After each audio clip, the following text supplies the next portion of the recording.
Wah. Hai guys, welcome back to my channel Yumi Zepeto. Jadi kali ini aku mau cerita-cerita lagi guys. Tapi beda dari kemarin, aku mau cerita-cerita horror story. Yaudah langsung aja kita ke cerita pertama. Nah cerita pertama itu aku dapat dari kakakku guys. Nah katanya sekitaran jam 12 malaman gitu kan. Dia kan belum tidur tuh. Nah terus dia dengar suara kring kring kring gitu kan. Nah itu kan biasanya suara bel sepeda kan. Terus dia kayak apaan tuh gitu kan. Tapi dia nggak berani tengok keluar gitu. Ya dah, jadi dia jadi dia positif thinking aja tuh kan, terus cepet-cepet tidur. Meskipun nggak mungkin lah ya ada orang sepedaan jam 12 malaman gitu kan.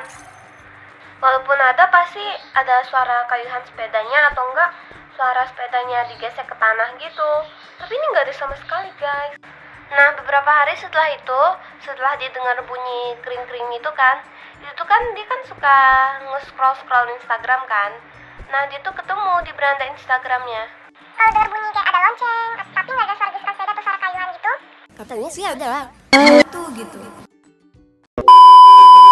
Oke guys, jadi cerita yang kedua ini aku dengarnya dari temanku, tapi temanku ini dengarnya dari temennya gitu. Nah, temennya ini bilang dia waktu itu dia lagi olahraga gitu kan di lapangan. Nah, di sebelah lapangan ini tuh ada rumah angker gitu atau rumah yang udah lama nggak ditinggali gitu. Pas dia lagi olahraga itu, tiba-tiba dia lihat dari jendelanya itu kan, gordennya itu kebuka sendiri ataupun tergeser sendiri gitu. Nah dia kaget gitu, tapi dia mikir aja gini, siapa tahu cuma angin gitu. Ya udah, tapi dia lanjut olahraga kan. Tapi tiba-tiba jendelanya itu kebuka sendiri. Terus dia shock gitu kan, siapa dia yang nggak shock melihat itu kan tiba-tiba. Mana rumahnya itu udah lama nggak ditinggali lagi. Nah tiba-tiba dari jendela muncul tangan dari sana. Ya tangan. Nah setelah itu rumahnya dihancurin dan tangannya itu kok nggak salah dibawa ke dukun atau ustadz gitu, terus tangannya didoain gitu. Setelah didoain tangannya dikubur. Nah ya setelah itu untungnya nggak ada kejadian-kejadian aneh lagi guys di sana. Oke guys, cerita yang ketiga ini berdasarkan dari pengalaman aku sendiri ya. Nah jadi kan waktu itu kan aku keluar kamarku. Nah terus kucingku masuk ke rumah. Pas dia masuk tuh tiba-tiba dia berhenti depan pintu. Ekor dan bulunya pada ngembang semua guys. Terus aku kaget, hah gimana gitu, kenapa? Nah padahal bisa kan kucing kalau misalnya ekor dan bulunya pada ngembang gitu kan kalau misalnya mereka mau berantem atau berkelahi ya kan. Pas aku cek ke meja nggak ada apapun. Mereka tuh ekor dan bulu mereka ngembang. Dia tuh ekor dan bulunya ngembang waktu melihat ke arah meja guys. Terus aku kaget gitu, nggak ada kucing, nggak ada apapun di atas meja, kosong aja mejanya. Paling cuma ada gelas-gelas gitu doang kan. Terus aku kaget lah, kenapa ini? Terus kucingku yang kedua guys, masuk juga.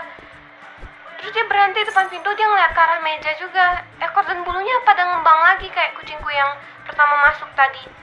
Terus aku kaget, aduh gimana ini apaan gitu. Jadi itu aku kayak baca-baca surat aja gitu kan. Baca surat Al-Fatihah lah, inilah, itulah. Udah habis itu bulu mereka tuh kayak ngempis gitu. Terus habis itu nggak ada apapun lagi yang aneh. Oke guys, ini cerita yang terakhir ya. Nah cerita ini diceritain sama kakakku lagi. Ini ceritanya bisa nyata, bisa juga enggak ya. Nah jadi ceritanya, jadi cewek ini dia baru pulang ke apartemennya kan. Terus dia mau beres-beres gitu. Pas lagi beres-beres, tiba-tiba dia dengar ketukan pintu.